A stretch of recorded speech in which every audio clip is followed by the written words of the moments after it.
E eu quero compartilhar uma palavra com você, que está lá em João, capítulo 6.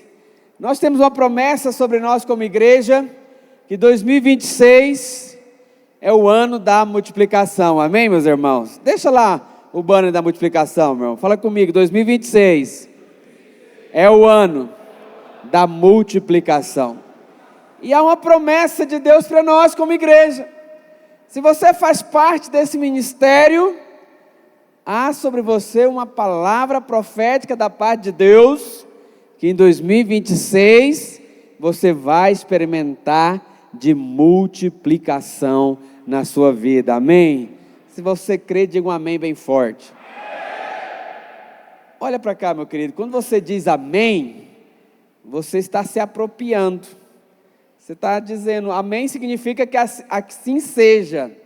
Sabia que a tradução normal do amém é assim seja? Então, quando libera uma palavra, se você quer que ela se cumpra na sua vida, você vai dizer que assim seja. Ou em outras palavras, vai dizer amém. Até o final da reunião você vai aprender a se apropriar da promessa, amém? A promessa já foi feita. Agora a nossa parte é crer nela, é se apropriar dela, amém? E eu quero falar sobre multiplicação. Nós estamos debaixo dessa promessa do ano da multiplicação, e nessa noite eu quero falar sobre multiplicação na sua vida. E o tema dessa ministração, depois eu vou compartilhar com os irmãos, está gravando também, vou compartilhar depois o esboço para você, que o título é Desbloqueie o Milagre da Multiplicação. Multiplicação fala de milagre. E lá em João, capítulo 6, agora pode projetar para mim, João 6, versículo 1, diz assim, olha, depois destas coisas, queria que você prestasse bastante atenção, pretendo ser rápido, não vou demorar, vou tentar não demorar, mas eu queria que você prestasse atenção. Eu creio que é uma palavra de Deus para ministrar no seu coração, para gerar fé, porque as promessas elas são apropriadas pela fé, e a Bíblia diz que a fé, ela vem pelo ouvir, e ouvir a palavra de Deus, amém, meus irmãos? Então, aplique o seu coração, esquece o celular agora, esquece quem está perto de você, aplique o seu coração para você receber fé que é uma ferramenta para se apropriar do milagre. E lá em João 6, a Bíblia diz assim, depois dessas coisas, atravessou Jesus o mar da Galileia, que é o de Tiberíades. Na verdade, esse mar da Galileia, não sei se você sabe, mas uma curiosidade, ele não é um mar na verdade, ele é um lago, é um lago de água doce, é um grande lago, como ali fosse, quem já foi no lago do Serra da Mesa, por exemplo, aí, alguns já foi, é um lago, não podemos falar o mar da Serra da Mesa, não, é um lago, mas aqui é conhecido como o mar de Tiberíades, mas é um lago de água doce, ali no Rio Jordão. Aí o versículo 2 diz, seguia numerosa multidão, porque tinha visto os sinais que ele fazia na cura dos enfermos. Então subiu Jesus ao monte e se assentou ali com os seus discípulos. Ora, a Páscoa, festa dos judeus, estava próxima. Então Jesus, erguendo os olhos e vendo que grande multidão vinha ter com ele, disse a Felipe, onde compraremos pães para lhes dar a comer? Olha que interessante, olha o versículo 6. Mas dizia isto para o experimentar, para o testar. Fala comigo, porque eles bem sabia o que estava para fazer. Olha que coisa interessante. Jesus perguntou para Felipe, mas na verdade era uma pegadinha. Era um teste. Ele estava testando ali o discípulo. Qual que seria a reação do discípulo? Como que o discípulo ia responder? Porque o texto aqui diz que Jesus bem sabia o que estava para fazer. Então não foi no improviso. Ele já sabia que ia fazer um milagre, amém, meus irmãos? Já havia liberado no trono de Deus o milagre da multiplicação. Aí o versículo 7, continuando a leitura. Respondeu-lhe Felipe, não lhes bastaria 200 denários de pão para receber cada um o seu pedaço. Aí o versículo 8, um dos seus discípulos, chamado André, irmão de Simão Pedro, informou a Jesus: olha, está aí um rapaz que tem 5 pães de cevada e 2 peixinhos. Vírgula, ponto e vírgula, dá aquela pausa. Você sabe que no português uma vírgula é uma pausa. No ponto e vírgula é uma pausa maior, aquela pausa constrangedora, Vinícius. Aí ele emenda, logo em seguida, dá aquela respirada e emenda. Mas o que é isto para tanta gente? Mas o que é isso, né? Esses 2 peixinhos, que é isso, né? Esses 2 peixinhos, esses 5 pães, 2 peixinhos, não é nada para tanta gente. Mas o texto diz, continua no versículo 10. Disse Jesus: fazei o povo assentar-se, pois havia naquele lugar muita relva, ou muita grama, né? Assentaram-se, pois, os homens em número de quase 5.000. Lá em outros evangelhos, diz que só, sem contar as mulheres e crianças, que era só contava os homens.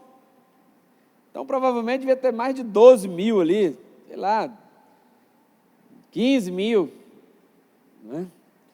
Avançando, então Jesus tomou os pães e, tendo dado graças, distribuiu entre eles, e também igualmente os peixes, quanto queriam. E quando já estavam fartos, barriga cheia, disse Jesus a seus discípulos: recolhei os pedaços que sobraram, para que nada se perca. Assim, pois, o fizeram e encheram 12 cestos de pedaços dos 5 pães de cevada que sobraram ao que haviam comido. Se naquela época tivesse geladeira, ia sobrar um monte de porção de peixe também. Como não tinha geladeira, a sobra aqui foi dos pães, que não era perecível, Abel. A Bíblia é cheia de detalhe. Eu não sei se você sabe, mas o único milagre de Jesus que é registrado nos 4 evangelhos é a multiplicação dos peixes, dos pães e peixes. Esse milagre foi tão extraordinário, é tão importante, que ele é registrado nos 4 evangelhos. Olha, meu irmão, se tudo que Deus fala é importante, amém? Tudo que está escrito na palavra, tudo aquilo que o Senhor disse, né, tudo aquilo que Ele menciona, é algo muito importante.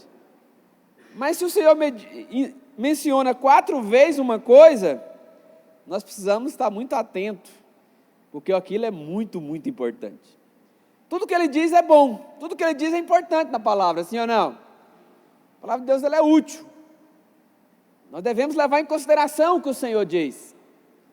Mas algo que Ele menciona mais de uma vez, 2 vezes, 3 vezes, 4 vezes, nós precisamos meditar.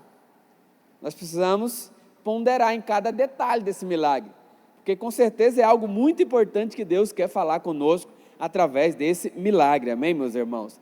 E aqui nesse texto de João capítulo 6, nós podemos observar uma resposta poderosa de Deus para as nossas necessidades, por meio de um milagre de multiplicação.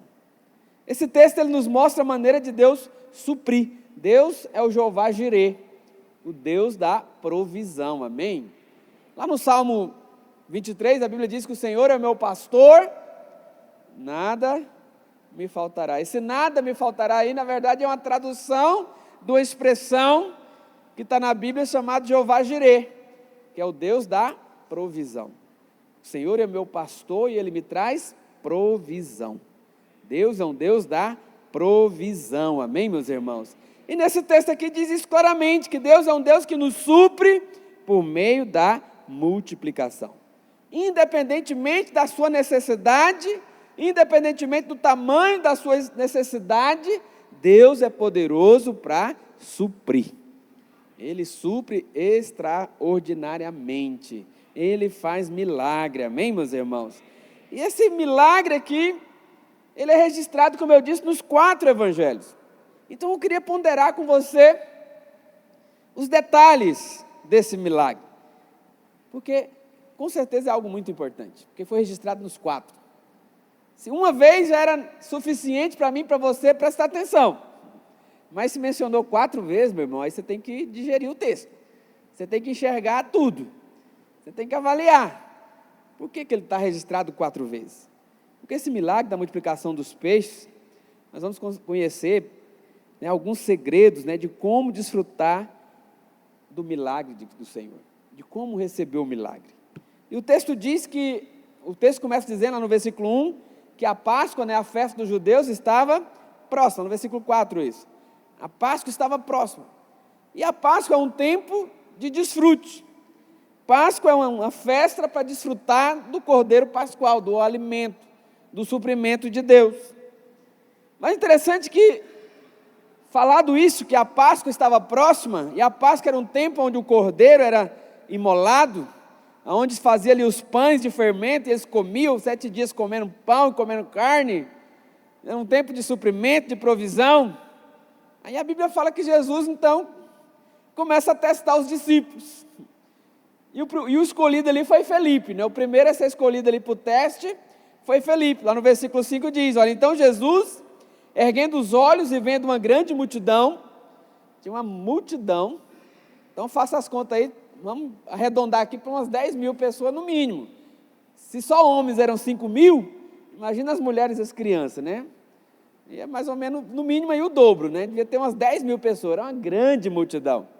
E Jesus, vendo aquela grande multidão, aí ele resolve fazer o teste com os discípulos. Ele disse a Felipe, onde compraremos pães para lhe dar de comer? Só que a Bíblia diz claramente que Jesus ele não estava preocupado, né? Será que ainda está aberta a padaria? A panificadora já fechou nesse horário? Será que tem pão lá suficiente? Não, ele não estava com essa dúvida.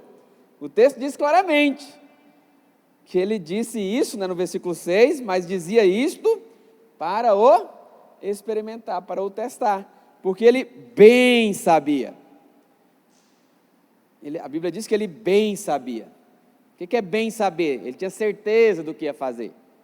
Ele não achava que ia fazer, estou pensando aqui em multiplicar pão, estou pensando aqui em fazer um milagre. Não, ele bem sabia. Já tinha decretado no coração dele que ele ia fazer um milagre. Então nós estamos diante de um ano de promessa, do ano da multiplicação. Deus já estabeleceu a multiplicação na sua vida. Deus já estabeleceu, Ele bem sabe o que está para fazer na sua vida, amém, meus irmãos? Ele bem, mesmo já sabia, aqui não só sabia, a Bíblia diz que Ele bem sabia. Ele bem sabia o que estava para fazer.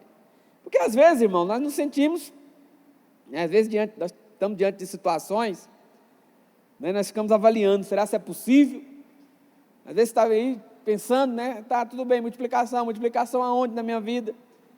Nós já falamos aqui, desde o final do ano para cá, que a promessa vai multiplicar na sua vida financeira, vai multiplicar no seu ministério, vai multiplicar em todas as áreas da sua vida. Mas aí você pode ficar pensando, e às vezes esse pensamento foi o próprio Espírito Santo que coloca em você para te testar. Será se vai multiplicar nas minhas finanças? Será se minhas células vai multiplicar? Será se os recursos vão ser multiplicados? Será se minha empresa vai multiplicar, vai prosperar? Mas a Bíblia diz que Deus bem sabe o que Ele vai fazer, amém, meus irmãos? A gente fica avaliando nossa conjuntura, será que é possível? Mas quando Deus nos testa, Ele não nos testa para cair, mas Ele nos testa para gerar fé no nosso coração, para que você possa desfrutar do milagre, para que você possa ser abençoado, amém, meus irmãos? Então o teste ele é apenas um sinal de que o milagre está vindo, de que o milagre vai acontecer, porque Ele bem sabe o que está para fazer, amém, meus irmãos? Então Deus ele bem sabe que Ele está para fazer um milagre na sua vida. Agora a questão é, você sabe disso? Filipe não sabia. Filipe ficou apavorado. Eu fico imaginando, talvez Filipe era aquele que conhecia ali a região, que estava familiarizado com o que tinha em volta. Aí é como se Jesus dissesse, Filipe, você que conhece bem a região aqui onde nós estamos, aonde vamos comprar pão para alimentar essa multidão? E Filipe, eu fico pensando, Filipe coça na cabeça ali, sabe quando você está na dúvida ali, sem saber o que responder, aí você coça a cabeça, e Filipe responde, ah, Senhor, não bastaria 200 denários de pão, para dar para tanta gente. Então, às vezes, nós ficamos perguntando, será que é possível alcançar aquele sonho? Eu imagino que você tem sonhos para esse ano. Você tem projetos, pelo menos deveria ter. A Bíblia fala que uma das promessas de Deus para os últimos dias, no derramamento do Espírito, é que até os velhos voltarão a sonhar. Então, significa que é da vontade de Deus que nós tenhamos sonhos. Que você tenha desejo de coisas grandes na sua vida, coisas novas na sua vida, suprimento da parte de Deus, amém? Então é de Deus sonhar, amém? Tanto que o resultado do enchimento do Espírito é sonhar. Mesmo os idosos, os mais velhos, que às vezes já chega numa fase da vida que você não tem muito mais sonhos. Está lá com 70, 60, 70, 80, não tem muitos sonhos mais. Já está ali meio que já com o pé na aposentadoria. Não tem muitos empreendimentos mais. Mas a Bíblia fala que quando o Espírito Santo é derramado, até os velhos sonharão. Isso mostra que é da vontade de Deus que você tenha sonhos. Que você tenha desejos, amém, meus irmãos? Fala comigo, é de Deus sonhar. Então sonhe grande, amém? Porque a multiplicação, o milagre, ele vem quando nós sonhamos. É preciso sonhar. É preciso sonhar, mas a gente ficamos na dúvida, será que nós vamos alcançar o sonho? Por exemplo, aqui, de repente vamos pegar aqui para a nossa vida pessoal, natural. Às vezes está com sonho de trocar seu carro esse ano. Quem tem um sonho de trocar um carro esse ano? Eu já estou sonhando. Esse ano eu troco o meu. Um mais novo, melhor. Aí o irmão me mandou uma foto de um ontem que eu olhei assim, é meu número. É Deus preparando já. O carro que eu quero, o modelo que eu quero, da cor que eu quero. Já mandou aqui, pastor, está vendendo nesse preço assim, aqui assim assado. Ele, como é que ele sabia que eu queria? É Deus testando já, irmão. É Deus preparando o terreno. Quantos tem o sonho de trocar o carro? De repente o sonho de comprar sua casa própria. Fazer aquela reforma na casa que já tem casa própria. Trocar aqueles móveis novos.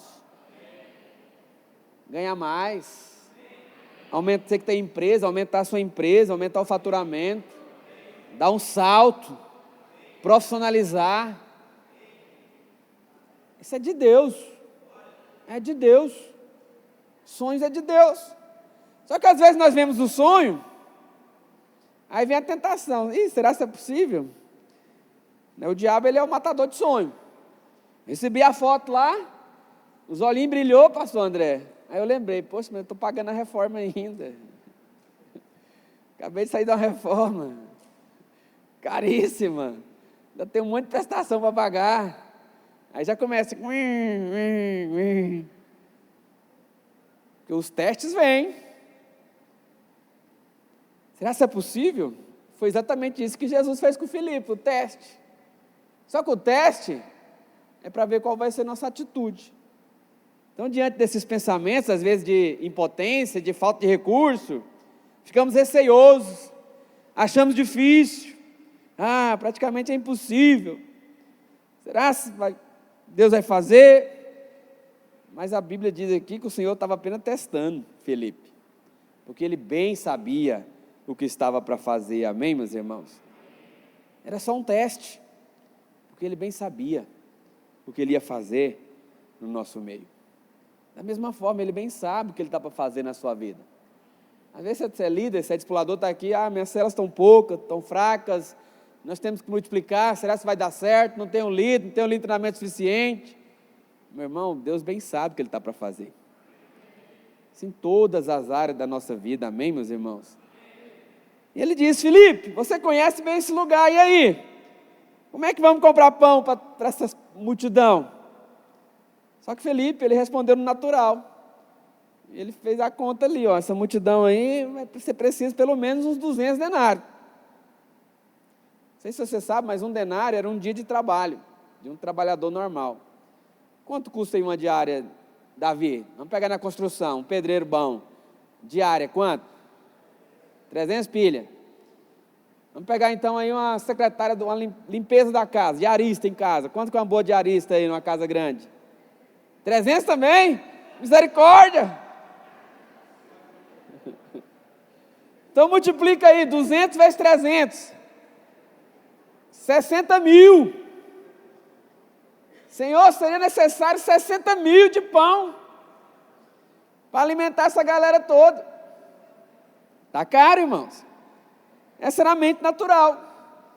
Eu fico pensando, para me trocar meu carro pelo carro que eu quero, vou precisar ir mais ou menos aí de uns 50 mil. Aí não tem esse dinheiro. Para comprar casa, vou precisar ir de uns 300 mil. Mas aonde tem esse dinheiro? Essa é a conta natural. Essa foi a conta de Felipe. É muito dinheiro. E mesmo assim, se tivesse todo esse dinheiro, esses 60 mil, não seria necessário para cada um receber o seu pedaço. Coloca esse mesmo versículo aí na linguagem de hoje, na NTLH aí. É como se ele dissesse, olha, não vai resolver. Muda a versão da Bíblia aí, é possível, irmão? Isso. Felipe respondeu assim: para cada pessoa poder receber um pouco de pão, nós precisaríamos gastar mais de 200 moedas de prata. Cada um receber um pouco, aquele pedacinho, pegar o pão e partir. Precisava muito dinheiro. Mas como alguém pode dizer um pouco na presença daquele que é o Todo-Poderoso, daquele que é o grande eu sou? Então você não pode falar de pouco diante de um Deus que é o Todo-Poderoso. Aquele que é o Jeová Jirê, o Deus da provisão. Lá em João capítulo 1, a Bíblia fala que tudo que foi feito por meio de Jesus. Jesus é a palavra, é o verbo, aquele que realiza, executa, que faz acontecer. Amém, meus irmãos? Então, como é que nós possamos olhar, achar que é pouco, para aquele que pode tudo? Mas essa foi a atitude de Felipe. Felipe olhou para o natural. O Senhor é a nossa provisão em todas as áreas, amém, meus irmãos? Então, Ele é a provisão financeira, é a provisão na sua saúde, Ele é a provisão da sua paz, do seu refrigério, enfim, de tudo que você necessita, Ele tem ampla e suficiência, provisão para a sua vida. Ele é o Todo-Poderoso. Só que o problema de Felipe foi olhar para o tamanho da necessidade. Não basta 200 denários de pão, não basta aí 60 mil reais pegando os diaristas ali. E é diarista do simples, né? Do pedreiro e da limpeza. Rapaz, irmão, larga mão de fazer tijolo no sol quente, vai limpar a casa, irmão. Na sombra, é a mesma coisa. Brincadeira. Ninguém é besta de pagar pedreiro na diária, né? Você faz a empreita, né, com o pedreiro. Mas enfim, se fosse nos dias de hoje então, seria 60 mil. E mesmo assim, não daria para cada um receber um pouco. E ali provavelmente já estava já no final da tarde, o povo estava o dia inteiro sem comer, com fome. Iam comer muito.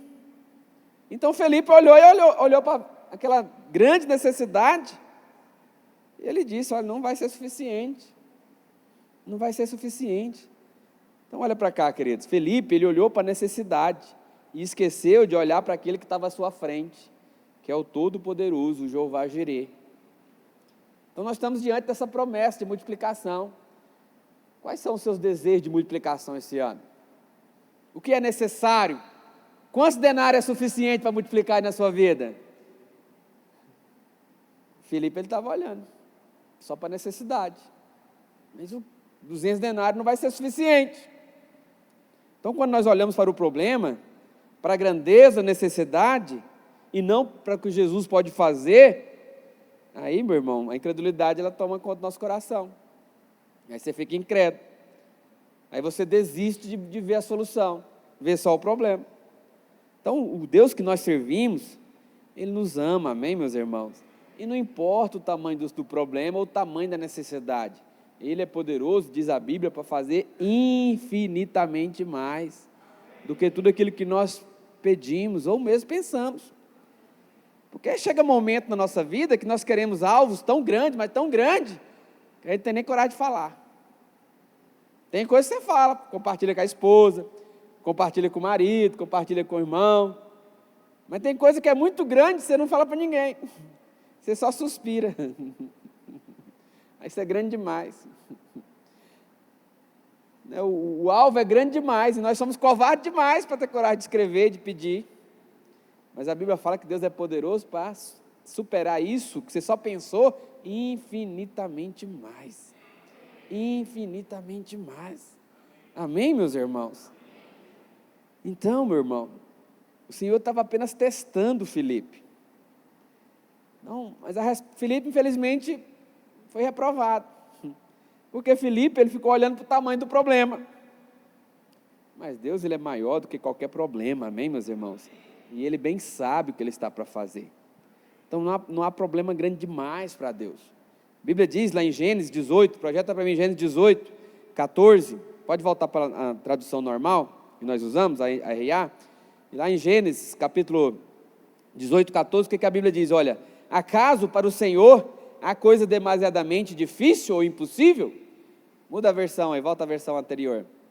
Acaso para o Senhor há coisa demasiadamente difícil? Por acaso o seu sonho é difícil para Deus realizar? Por acaso aquilo que você está buscando, aquilo que você está clamando, é difícil para Deus? Acaso para o Senhor há coisa demasiadamente difícil? Há coisa impossível para aquele que é o Deus do impossível? Não há. Então por isso não tenha vergonha de sonhar grande, de querer grandes coisas multiplicadas na sua vida nesse ano, amém? Multiplicar seus negócios, seus recursos, multiplicar o ministério, multiplicar a célula, multiplicar os discípulos, multiplicar o dinheiro, amém? Multiplicar de uma forma extraordinária, que venha sobrar. Em vez de você ficar devendo, você vai ter poupança. Em vez de ficar correndo alguém para te emprestar, você vai ter para emprestar. Isso é bênção de Deus, amém? Lá em Isaías 43, versículo 13, diz, né? Agindo eu, quem impedirá? Quem pode? Lá em Romanos 8, 31 diz, né? Que diremos, pois, à vista dessas coisas, se Deus é por nós, quem será contra nós? Quem é o inimigo para resistir? Para tentar causar resistência? Ah, mas você pode estar falando, pastor, mas para o meu caso específico não tem jeito, não tem solução. Mas a Bíblia diz que Deus é um Deus que abre portas onde não há portas. E as portas que Ele abre, ninguém pode fechar. E Ele é um Deus que coloca portas abertas diante de nós, amém, meus irmãos? Então creia nessa promessa que 2026 é o ano da multiplicação na sua vida. Se aproprie disso. Não faça igual Filipe, olhar para o problema, olhar para o tamanho do desafio. De repente seus desafios requerem muito mais que 200 denários. De repente não importa, pode ser 1 milhão de denários. Deus tem. Ele é o dono do ouro e da prata. Ele é poderoso para fazer na nossa vida, amém, meus irmãos? Mas Filipe reprovou. Deu a resposta errada. Jesus estava só testando. E aí, Filipe?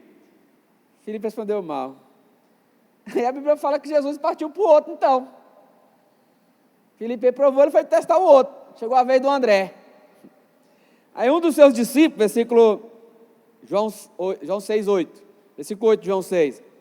Então um outro, né, um dos seus discípulos, chamado André, irmão de Simão Pedro, informou a Jesus. Com certeza ele estava ali ouvindo a conversa. Então Jesus desviou o foco de Filipe e foi para André. E aí, André? O que tu me dizes?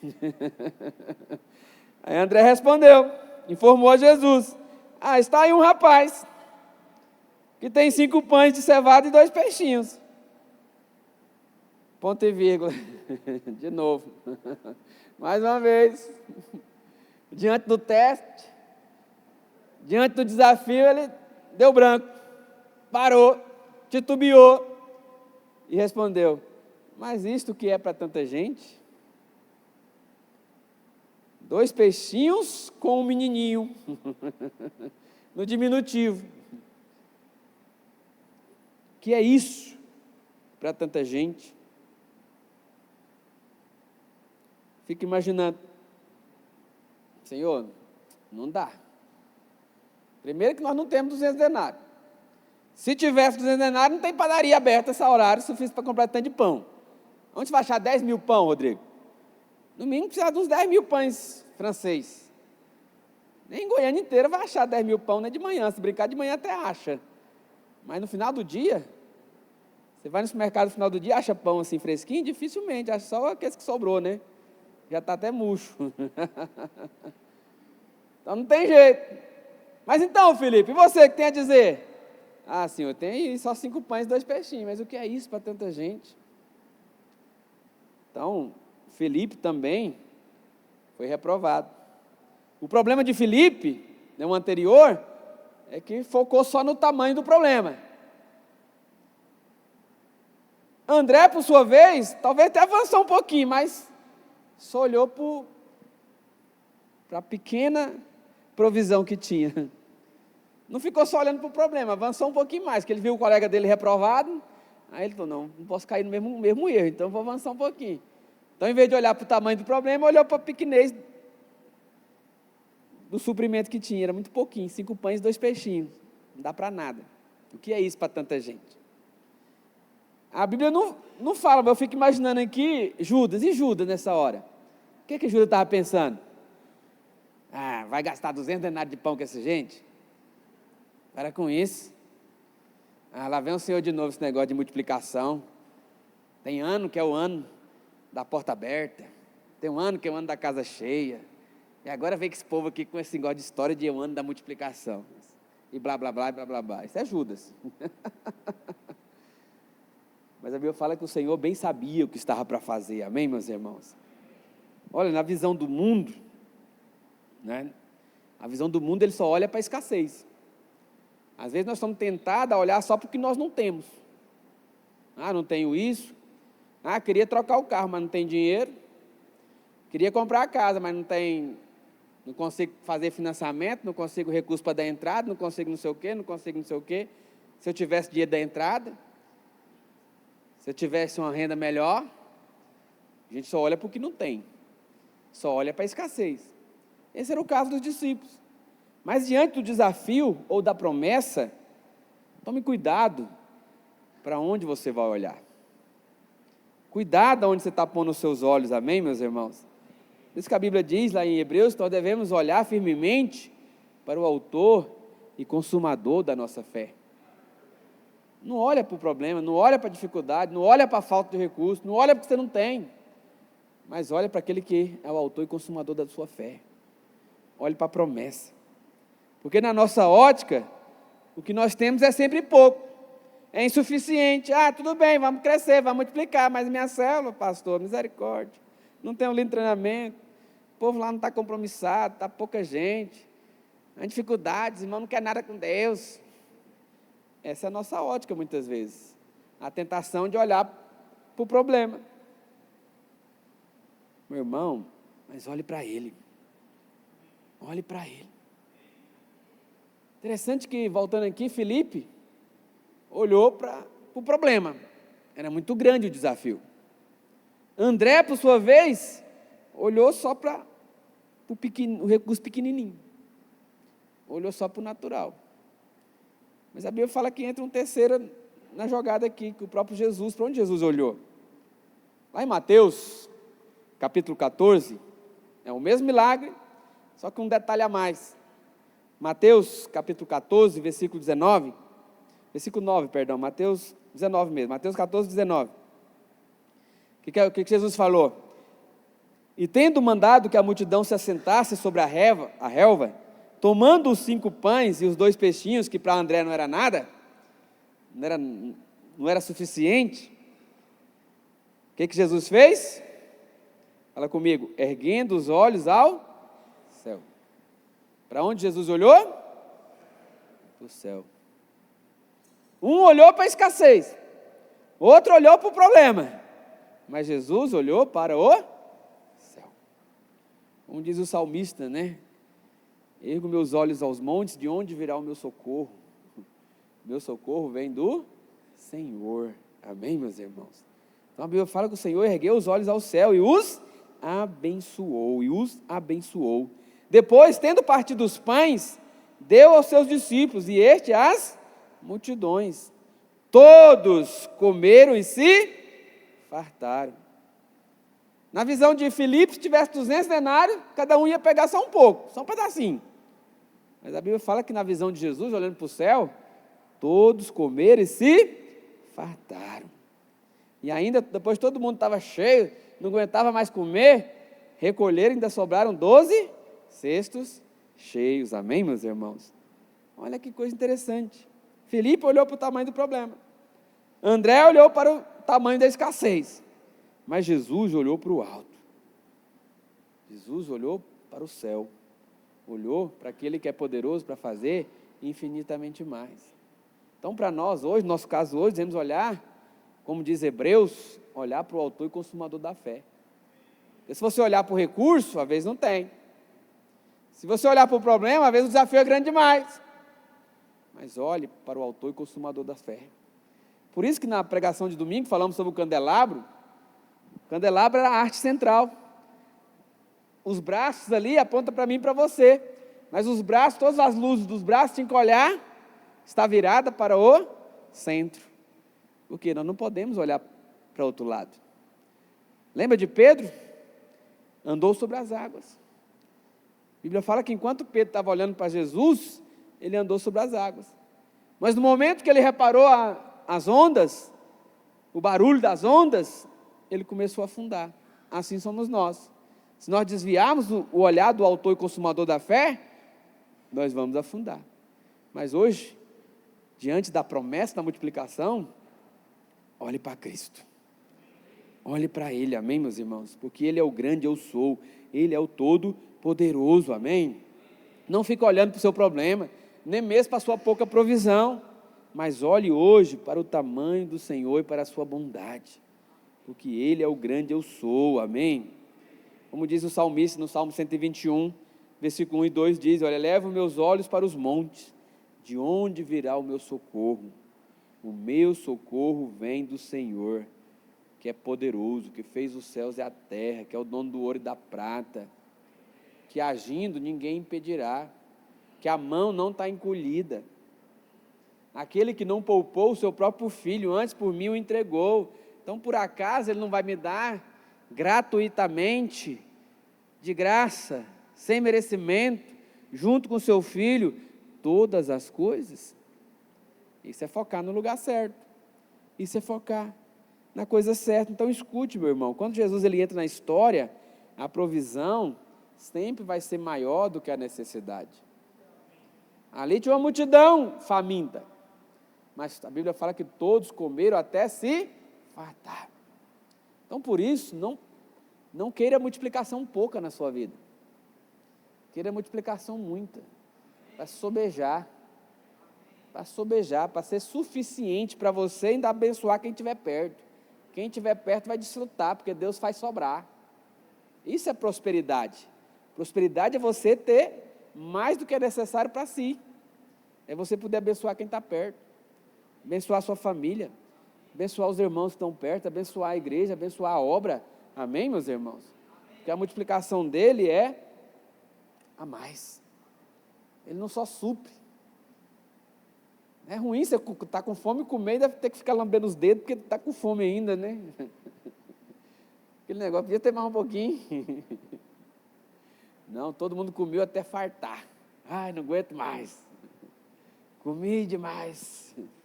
Não é bom quando você está saciado? Às vezes dá até aquele arrependimento, não devia ter comido tanto. Fica imaginando, eles pensando, não devia ter comido tanto.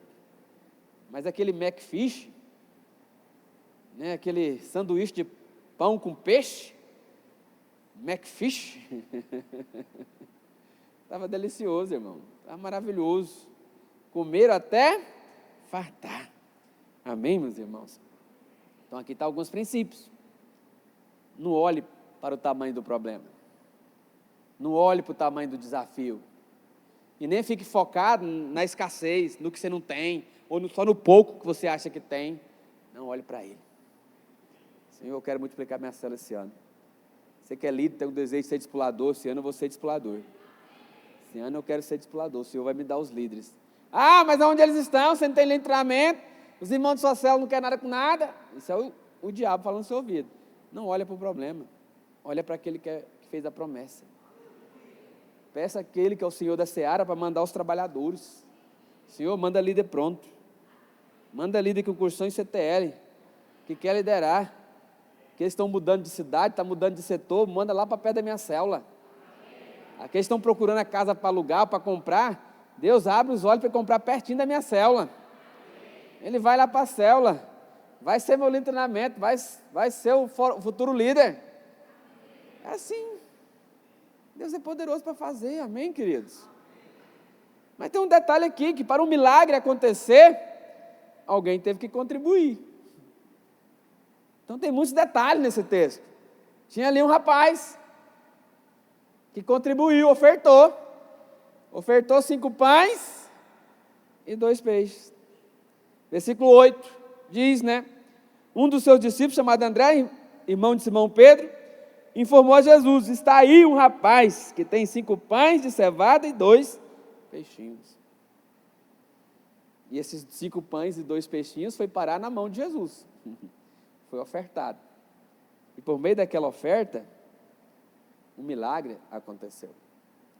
Então quero desafiar você também, meu irmão, a ser alguém que patrocina, ser alguém que inverte, alguém que contribui para o milagre. Quero desafiar você que é líder de célula, irmãos. Deus tem promessa para nós. Eu tenho orado para que Deus nos prospere. Eu tenho orado para Deus prosperar a igreja. Se você quer prosperar, você está debaixo de minhas orações. Se você não quer, Deus vai mandar outros que queiram. Fica aí. Mas Deus vai mandar outros, porque a igreja precisa de irmãos prósperos. A obra precisa de líderes prósperos. Líder que tem bala na agulha financeira. Para abençoar, para fazer comunhão, para pagar encontro, pagar cursão, pagar CTL, fazer comunhão, bancar o churrasco.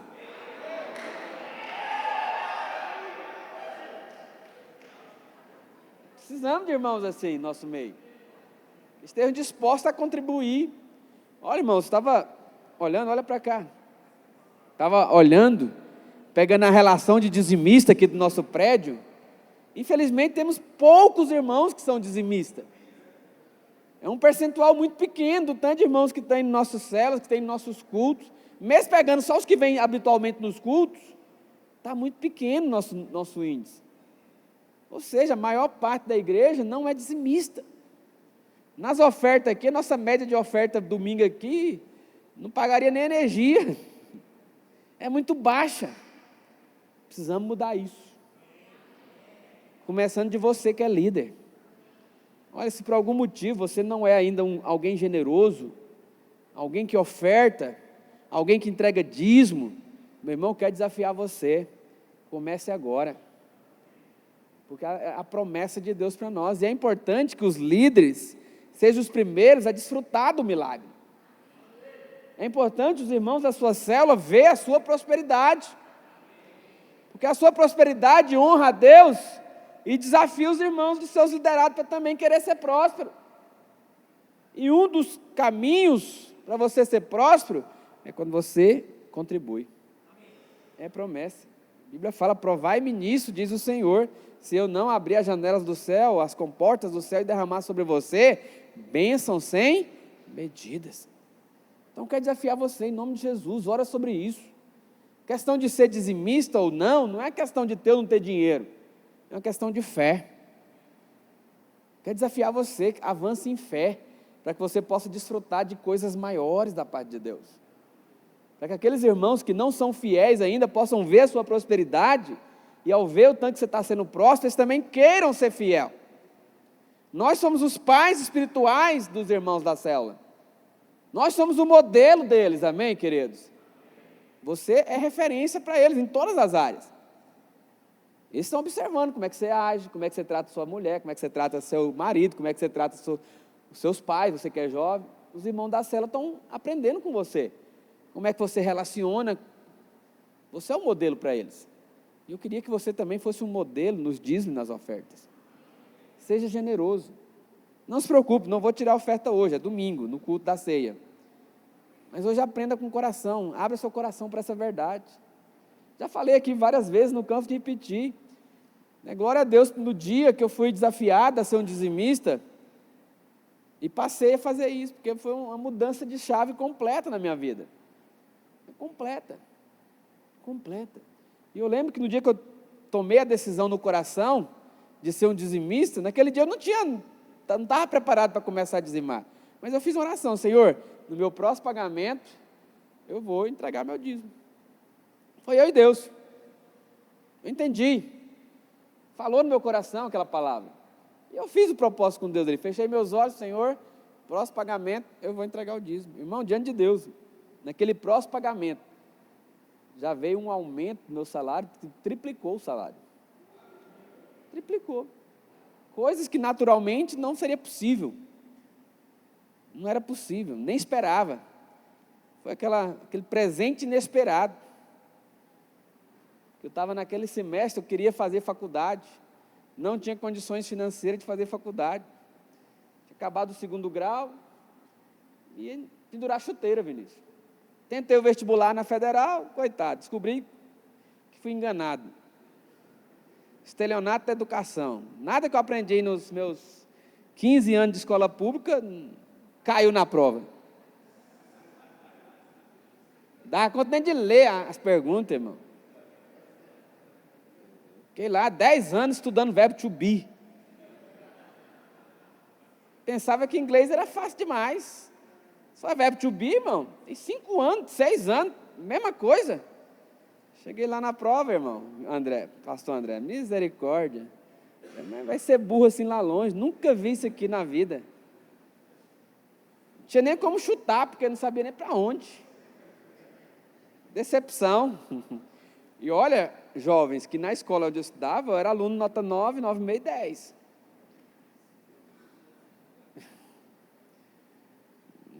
Posso mostrar meu boletim para vocês, vai ver lá que minhas médias lá, tudo acima de 9. Mas ledo engano, bobinho, achava que era o cara de tacho. Deu ruim. Voltei para casa naquele dia, Adriel, decepcionado, irmão, frustrado. Ó Deus, o que vai ser da minha vida? Tinha um sonho, queria estudar, queria formar.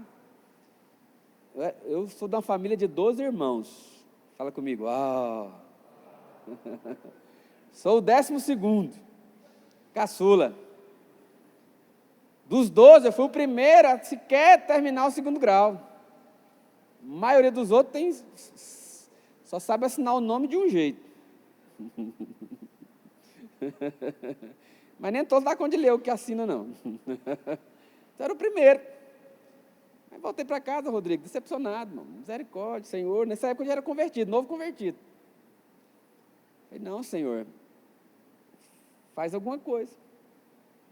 E passou aquela frustração. Eu queria formar em Direito.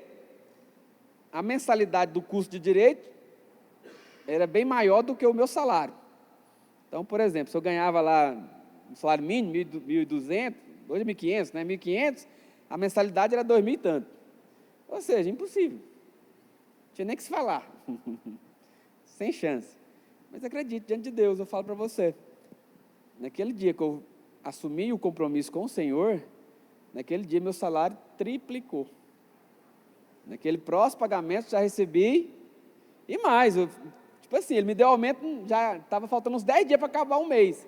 Não me pagou proporcional, pastor, me pagou inteiro, do mês inteiro. Mês inteiro. E aquilo foi a porta, cara. Eu fui lá, fiz a matrícula na faculdade particular, do curso que eu queria. Formei, sem dever nenhuma mensalidade. Passei 5 anos. Não foi só flores, não. Tinha dia que eu tirava xerox e só lanchava. Não dá, era incompatível fazer as duas coisas. Mas Deus me abençoou. Como diz, da botija o azeite não secou. Lá da panela a farinha não se acabou. E o Senhor sustentou, irmãos. Mudou minha sorte. Então eu quero desafiar você. É importante termos jovens próximos do nosso meio. É importante termos jovens com curso superior, que tem carro para carregar os irmãos da célula, que compra um apartamento antes de casar. É importante. É importante você que já é casado ter casa boa para você morar, com uma área boa para ter uma célula. É importante ter um carro bom para você andar. Isso é prosperidade de Deus para nós. Deus tem isso para você, meu irmão. Então não fique de fora desse mover. Participe. Vamos melhorar esses números nossos aqui de dizimista e ofertantes. Porque nós somos um povo generoso, amém? Povo abençoado. O Senhor quer nos prosperar. Quer desafiar você nesses dias. Prospera, meu irmão. E o caminho da prosperidade passa pela contribuição. E aqui a Bíblia diz que no final das contas aqui sobraram 12 cestos cheios de pão.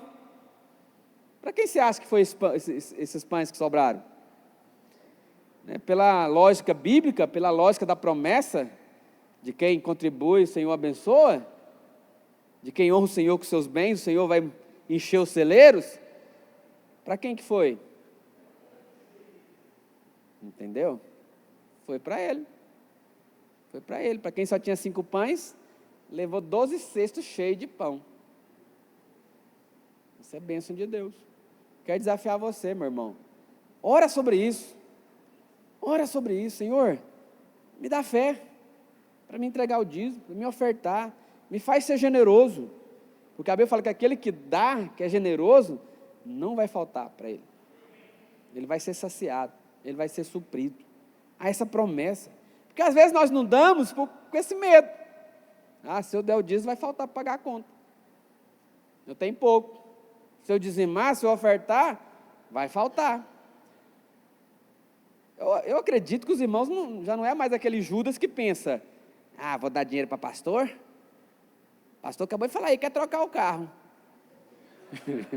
Vou dar dízimo para comprar carro para pastor? Não, você não é esse Judas mais. Você já é convertido, diga amém. Você já nasceu de novo, diga amém. Você não pensa mais assim. Esse é o pensamento do Judas, do mundano, que não nasceu de novo. Você já pensou assim um dia, dar dinheiro para pastor? Não, mas qual que é a grande verdade da maioria de nós? Fica com medo. Se eu der, vai faltar. Se eu der, vai fazer falta. Não, mas a promessa de Deus é que quando você dá, Ele vai te suprir. Só que Ele não vai suprir só o que você deu. Ele vai multiplicar para você poder prosperar. Porque às vezes você fala, não, eu vou dar então 100 para o Senhor, Ele vai me dar 100 de volta e fica 0 a 0. Não, Deus não trabalha assim. O rapazinho, ele deu 5 pães. Não recebeu só 5 pão. Recebeu 12 cestos de pão. A Bíblia não fala qual o tamanho desse cesto. Quantos pão cabia em cada um desses cestos? Mas não era pouco, não. Era muito pão no cesto.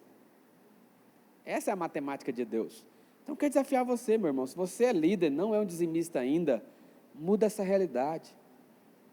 Ora sobre isso. Senhor, me dá fé. Me dá fé. Me dá sabedoria. Porque é importante que você prospere. Porque a promessa de Deus é que o Senhor vai fazer, prosperar de uma forma sobrenatural. Ele vai encher fartamente os teus celeiros. Ele vai abrir as comportas do céu. Normalmente, Davi, quando você faz uma janela nas suas casas, que você constrói lá, constrói casa, apartamento, você faz a janela proporcional ao tamanho da sala, não é verdade? Se a sala é grande, janela é grande. Se o banheiro é pequeno, faz uma janelinha pequena. Mas a Bíblia fala que Ele vai abrir as janelas do céu. Quando Ele fala de céu, está falando da imensidão que você está vendo. Então as comportas, as janelas do céu é grande. Porque a bênção que Ele vai derramar sobre você é grande.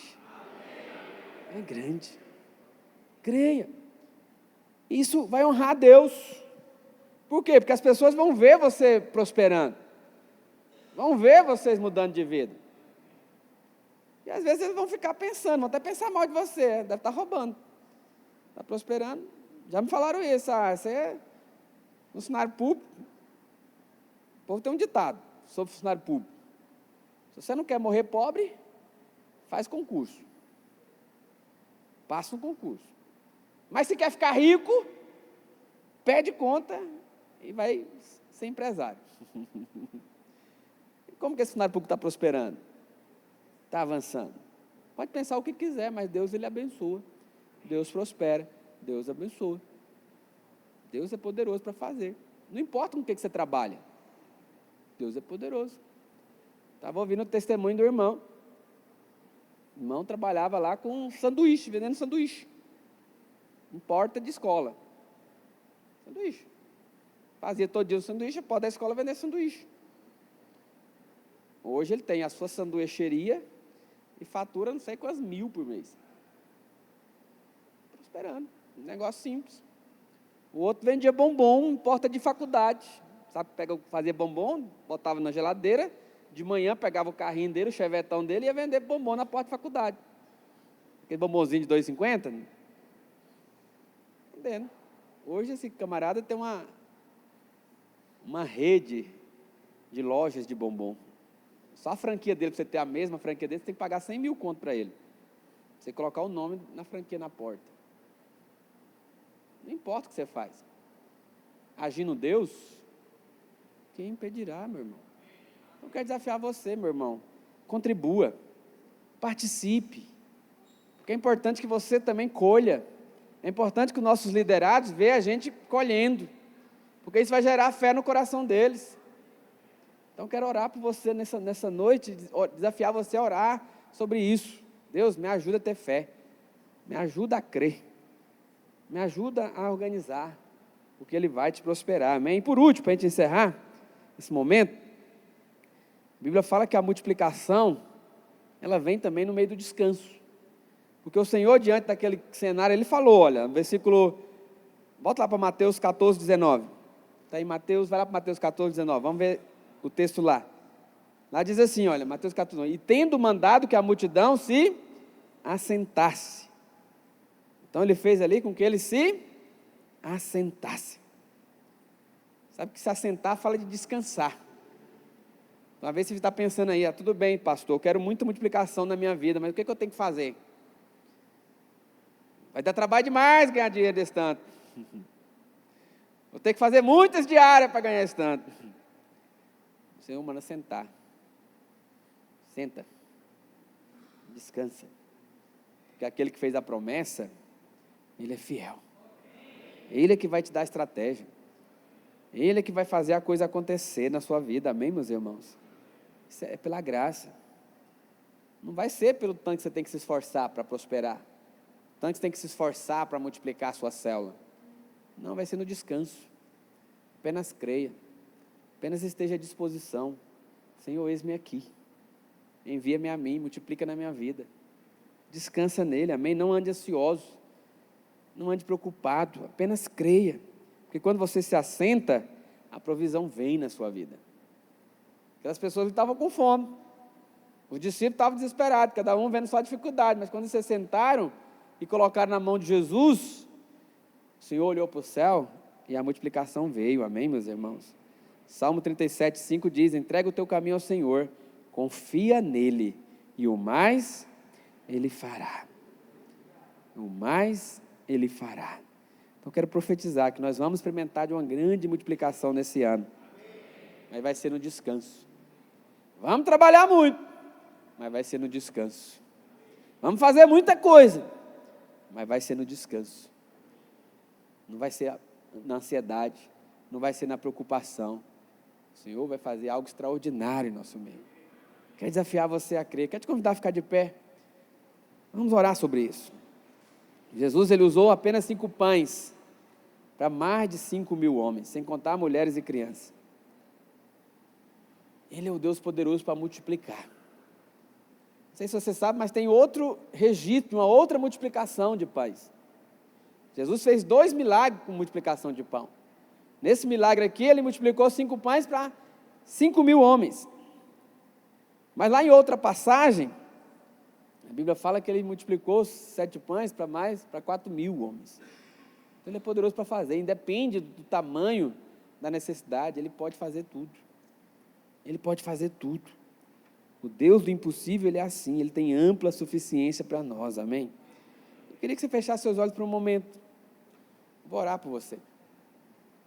Ora sobre isso, que essa palavra possa entrar no seu coração, para você crer, se apropriar, para você possa seguir esses passos. Aprenda a olhar para Ele. Estamos diante da promessa, então olha para Ele. Olha para Ele, que é o autor e consumador da sua fé. Comece a orar nessa hora. Comece a pedir multiplicação na sua vida, qualquer área da sua vida.